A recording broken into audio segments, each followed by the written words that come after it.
Gracias, señora presidenta.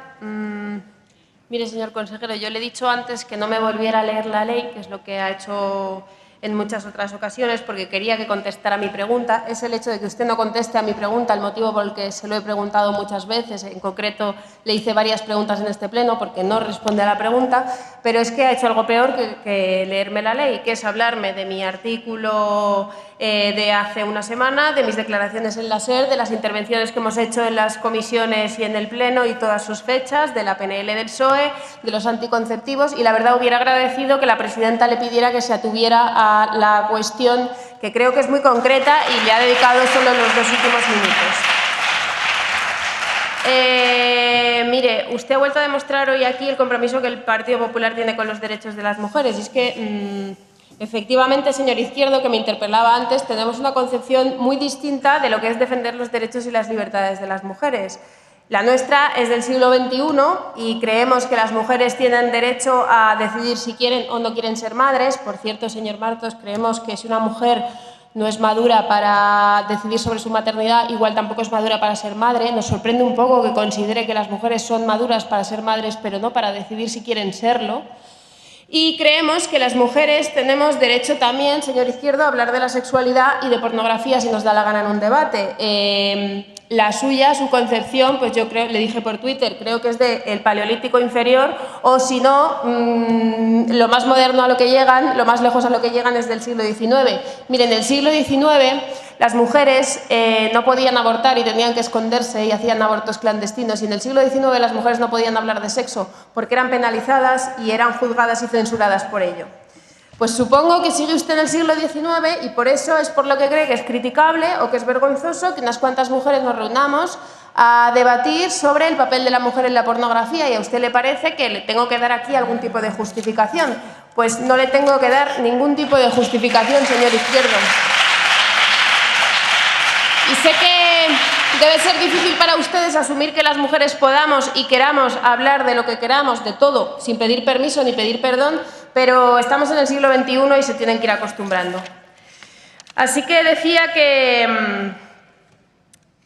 la ley a la que estamos haciendo referencia, como decía antes, es una mala ley, no solo porque ha creado un problema que antes no existía, sino porque es una mala ley. Efectivamente, es una ley que está mal redactada, que es una chapuza, y entonces, como decía antes el portavoz de Ciudadanos, admite varias interpretaciones.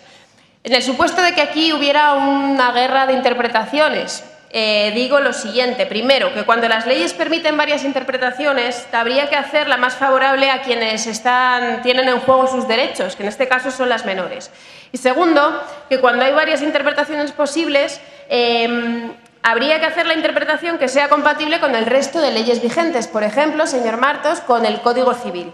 El artículo 156 del Código Civil especifica que la patria potestad, aunque sea compartida, puede ser ejercida por solo uno de quienes la ostentan cuando hay, y cito, circunstancias o situaciones de urgente necesidad o cuando hay ausencia, incapacidad o imposibilidad de uno de los padres. Lo dije en la comisión. Y dice también ese artículo que si los padres viven separados, la patria potestad se ejercerá por aquel con quien el hijo conviva. Le he dicho en la primera parte de mi intervención que ustedes están condenando a la desprotección a muchas mujeres jóvenes, y como creo que quiere seguir ignorándolo después de hoy, pues le voy a hablar de algunos casos reales. Mire, una menor de 17 años acude con su madre a las oficinas de Sagasta, que dependen de su consejería.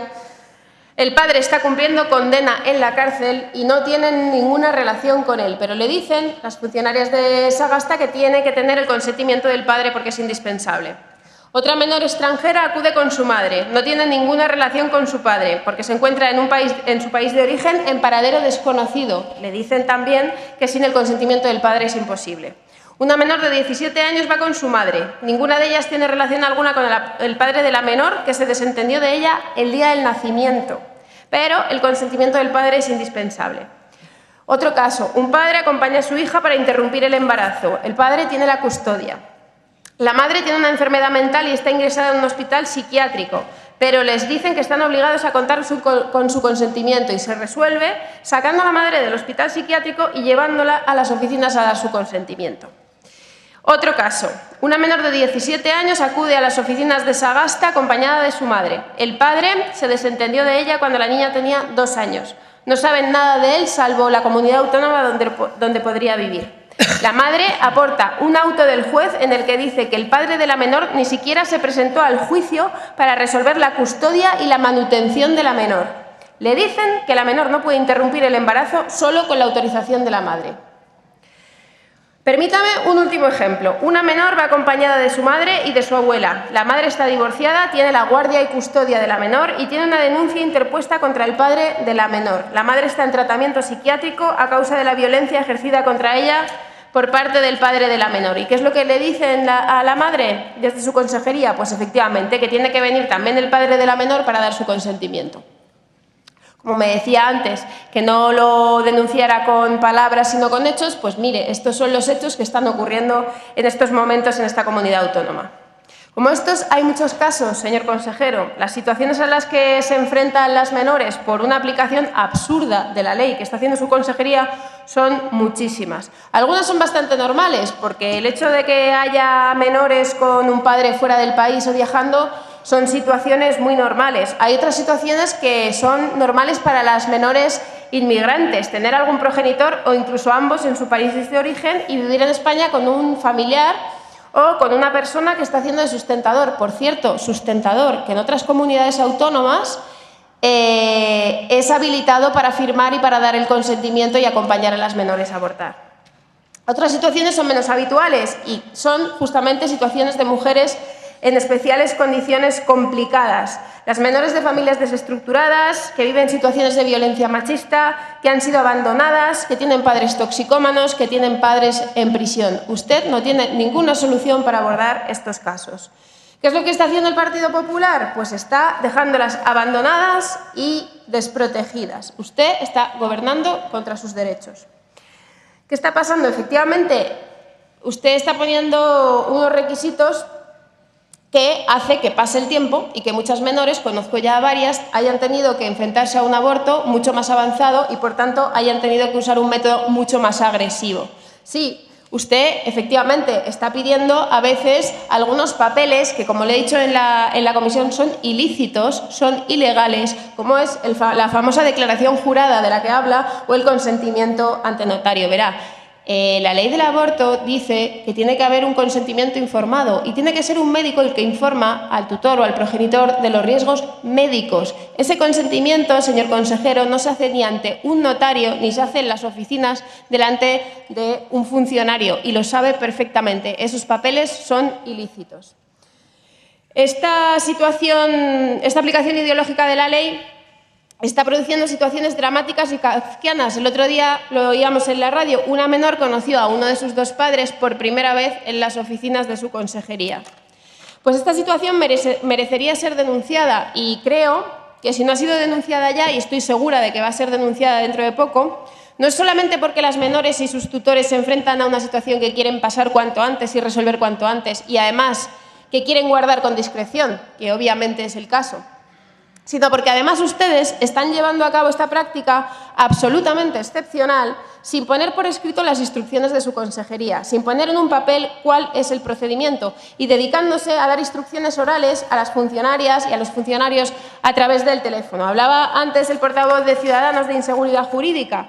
Pues inseguridad jurídica efectivamente es que se le dé un trato personalizado, individual a cada menor, precisamente porque no hay ninguna regla escrita, porque no se sabe cuál es la norma. Y esto es lo que está ocurriendo. Y, por cierto, muy personal y muy personalizado, porque está poniendo por escrito todos sus datos personales, pidiéndole un acta de defunción, pidiéndole una orden de alejamiento, pidiendo un acta notarial desde Bolivia. Todas estas cosas que ustedes guardan, estos papeles, son contrarios a la ley del aborto que impide que los datos sean visibles y que dice que los datos tienen que estar codificados. Y usted está vulnerando la ley haciendo esos procedimientos.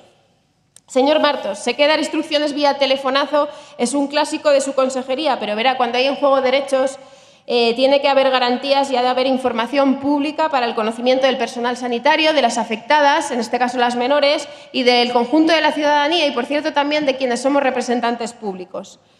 Mire, aquí tengo un papel de la Consejería de Salud de Andalucía. Andalucía ha elaborado lo que le pedimos que haga usted es un procedimiento para saber cómo hay que hacer ante estos casos, informa sobre la entrada en vigor de la nueva ley y sobre el cambio que supone para las menores. Le voy a decir lo que dice. Este papelito dice: todas las mujeres menores de edad necesitarán del consentimiento parental, madre, padre o persona tutora que deberá firmar en el centro en el que se realice la IVE. A partir de la entrada en vigor de esta nueva ley, la persona acompañante ha de firmar el consentimiento para la realización de la IVE. Ponga por escrito sus instrucciones. Señoría, su tiempo ha terminado. Usted es el único consejero que está imposibilitando.